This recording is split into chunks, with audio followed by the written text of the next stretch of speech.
Hello and welcome to my video, 2D vectors, where I'm talking specifically about dynamics, just because there are a whole bunch of different versions of this and they can become relatively complicated. So I'm just going to go through a few different examples.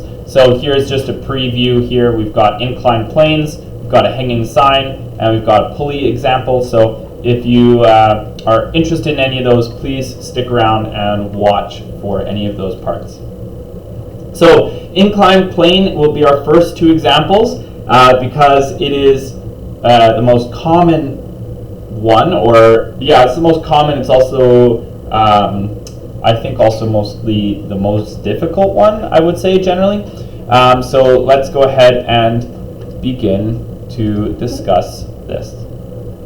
So a person is not pedaling, but going downhill on a 30-degree inclined plane. So this is 30 degrees. Because of the bike wheels, we can assume no friction. What is the acceleration of the person and the bike? Okay. So what you need to do with any dynamics question, whether that be 2D vectors or not, is you need to start with a free body diagram. If you're having troubles starting with these questions, I highly recommend going back to one of my previous videos. Actually, let's just see if I can pull that up really quickly. These are the steps from one of my previous videos.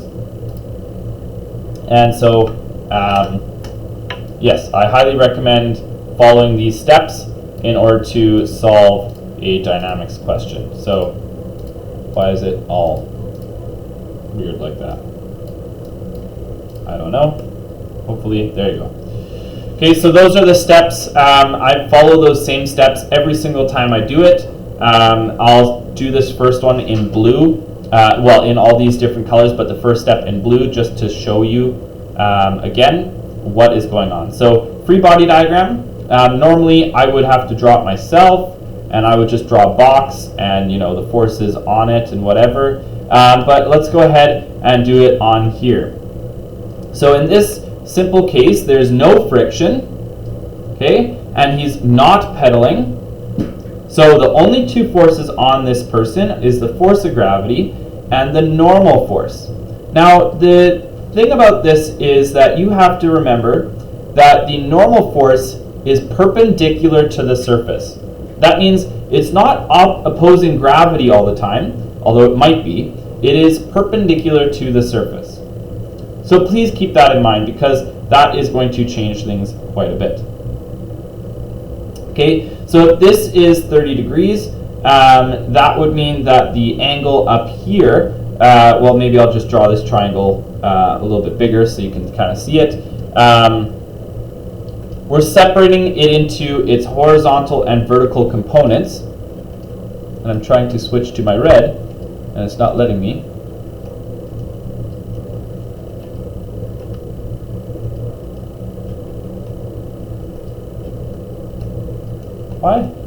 Why would it do this to me? Come on! Stupid thing.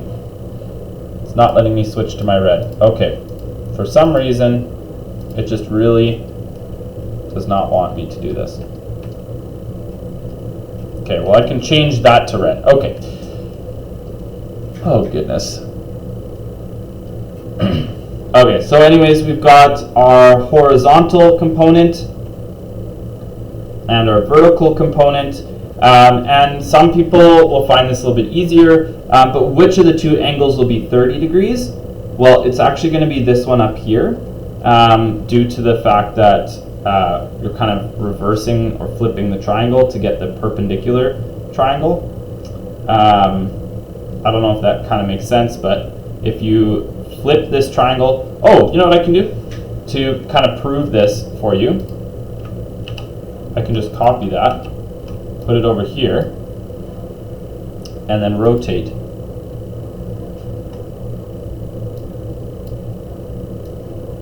And it's kind of not see-through, but you can kind of see that because I rotated it 90 degrees, this should be exactly perpendicular to the surface. So yeah, I mean, that kind of shows it. That's kind of cool. So because it rotated 90, well, this angle up here is the 30 degrees, right? And so that is where that comes from. It's just just because we've rotated the triangle. Okay, so anyways, that's the 30 degrees up there. If, on the other hand, we can try it the other way, which is kind of maybe what you're thinking to yourself, well, what if we flip it horizontally? Does this look like it's going to be 90 degrees to the surface? No, it looks worse, right? So that's why. Okay, I don't know if that helps you understand it. On the next one, I'm going to do it slightly differently, and hopefully it makes a little bit more sense. But for now, let's try to do it the way that we were doing in the last video, where we just broke it up into its components. So broke it up into the components, and so we've got the y side, or the vertical side of this image. So we've got Fn sine 30. No, sorry, cos 30. Cos 30, sorry, I said that wrong. And then over here we have, this side is going to be Fn sine 30. Okay, that's for the two different components of the normal force. Okay, and now we have to do our different F nets. So we've got F net horizontal equals MA. Okay, and yeah, yes, and this will be our horizontal acceleration. And then we've got F net V, which is our vertical. So we've got MA, which is our vertical acceleration. And then we're going to have to make a triangle at the end and find the total acceleration. So be aware of that. We'll talk about that a little bit more in a bit. And in the next example, I'll do it differently. So I think it'll make more sense. But I want to show the two different ways you could solve this. Okay, so horizontally, there is actually only one force horizontally, right? It's Fn sine 30. Oh, yeah. And this is Fg minus Fn cos 30. Actually, we won't even be able to solve it this way now that I'm thinking about it. It won't even work. So this is probably as far as we can go, because we don't know what Fn is. Fn is not going to be just mg. It's some component of gravity. And there's no way of calculating that the way that it's shown right now. So what we're going to do is we're going to reverse course and do this differently. So this happens if you're problem solving. This happens a lot. We are still going to have, unfortunately, we're going to still have the horizontal and vertical F nets. But what we're going to do now is we're going to do it differently. We're going to get the components of gravity. So gravity is down. So that's Fg. Right? Gravity is down, Fg. Okay? So the components of gravity are, and we can take these components. So if you turn your head a little bit, so that this way is up and down, and this way is horizontal. So it's horizontal and vertical, but it's now, we're looking at different components.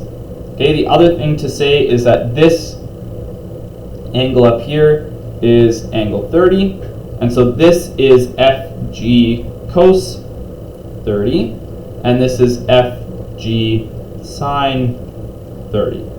Now what we can say, the benefit of this is that our vertical velocity, or vertical situation, our vertical component is going to be 0. Right? So Fn, or actually, let's say that equals 0. So Fn minus Fg sine theta, or sine 30. Okay, and now we need to solve for Fn. So Fn equals Fg sine 30. So Fn is not just Fg, like it normally is. It's a part of Fg, but not only Fg. Okay, And now we can look into our horizontal direction. Okay, so in our horizontal direction, what are the forces? Fg cos 30. Okay, so that's the component that is in the direction going downhill. That's the only force or only component of any force that is pushing it downhill, and it's only one component of gravity. And because we can write this slightly differently, MAH, or MA, we'll just say MA, equals mg cos 30. If we divide by m on both sides, that means we're going to have A equals g cos 30. It'll cross out the m's. And so the acceleration down the hill is 9.81 times by cos 30. So 8.4957. 8.4957. And this is meters per second squared. And the only sig digs are the 30 from the degrees, so 2 sig digs. So 8.5 meters. My 5s are pretty ugly. Meters per second squared. And that's our final answer. Okay, and you could also say that it's going 30 degrees downhill or whatever, but don't worry about that. Okay, so let's take a look at a slightly different example. There is friction happening now, so it's slightly different or slightly more complicated. So we've got not enough room to work with. That's what we have. Where's my mouse here? We need more room.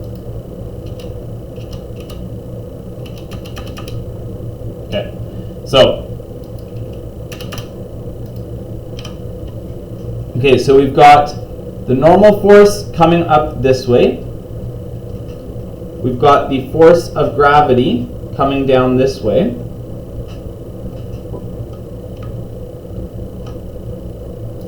Okay, and we have the force of friction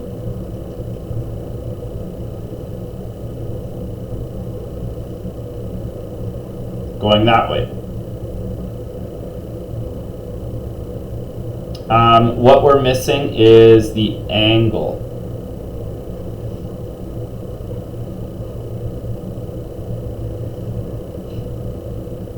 On this inclined plane, which is, I'm going to say 15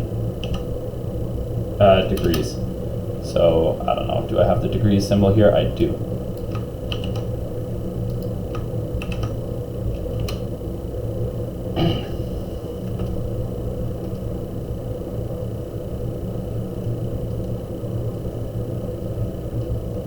Okay, so this is the situation right here. So the question is, what is the force of friction being exerted on the box? And if this is the steepest slope without the box sliding, what is the coefficient of friction between the box and the ramp? Okay, so there's a couple things we have to do, but the big one is the same as in the last example. So I would suggest you pause the video at this point to see if you can get this done on your own. Okay, and if you can't, then you press play and see if your answers are the same as mine. So here it is. What I would do is get the components, which have a 15-degree angle up there. Okay, and components of gravity, so this would be Fg cos theta. Oh, no, sorry, sine theta. And this would be Fg cos theta because it's adjacent. That's opposite, so that's why it goes like that. Okay, so the only forces in the... So F net vertical is MA, where A is 0, right? So 0. Okay, and then we can say that all the forces in that direction are Fn minus Fg cos theta. So those are all the vertical forces. Okay? In the horizontal direction, we can say we've got F net H equals MA equals, and then all the forces in the horizontal direction. Actually, we know this is also 0, so we can go like this. We can say Fg sine theta equals minus FF. Okay, in both these cases, we can just look at just the 0 portion, and we can rearrange it now. So we're going to rearrange it and get Fg cos theta, which is just adding that over to both sides, equals Fn. Okay, and then same thing over here, F of F equals Fg sine theta. Okay, and then we need to start replacing some things with the equation. So F of F is mu times Fn. F of G, or Fg is mg. So we got mg cos theta equals Fn for the vertical direction. And over here we've got mu times Fn equals mg sine theta. So first of all, if we're looking for the force of friction, we can simply find that. That would be a part A. That would be relatively easy to find.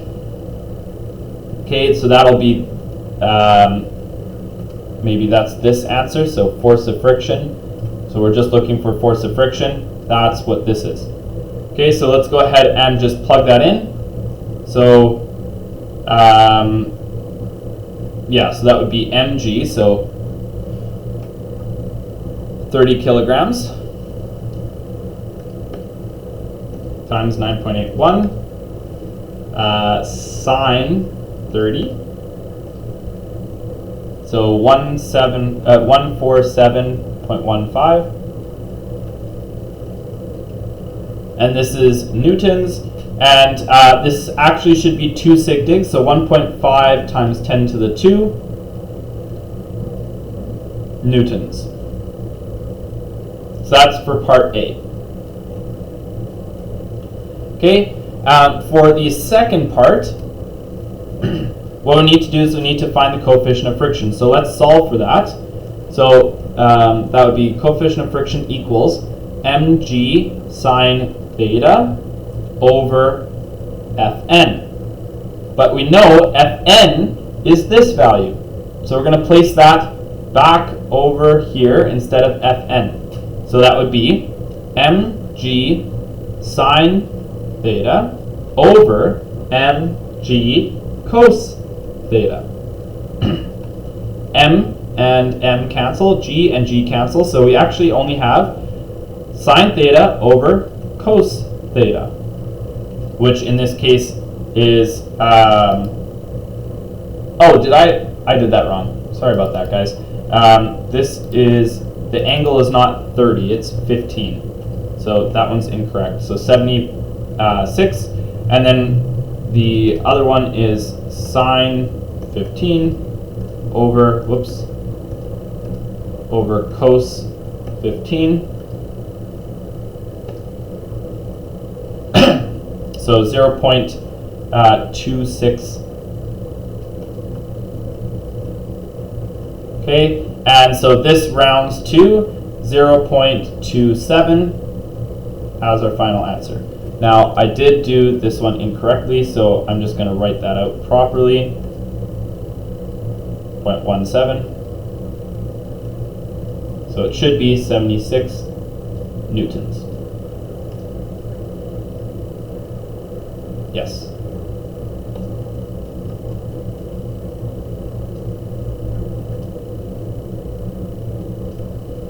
All right.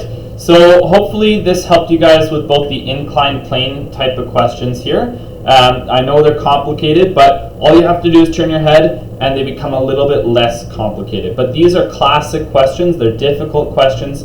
but they're quite likely to show up on your tests. Okay, here are two more example questions. There's a hanging physics sign and then a set of pulleys, so we'll talk about both. So below is an image of a sign at a physics store. If the sign is 25 kilometers, what is the force of the yellow horizontal pull?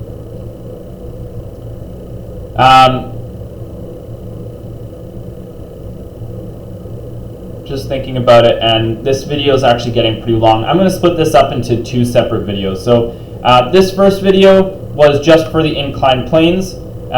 So I'm going to say 2D vectors, inclined planes. I'm just changing this video. I'm just doing inclined planes. I'll do these next two examples in the next video. So come back and watch the next video if those ones look interesting to you. All right, thank you, and good luck.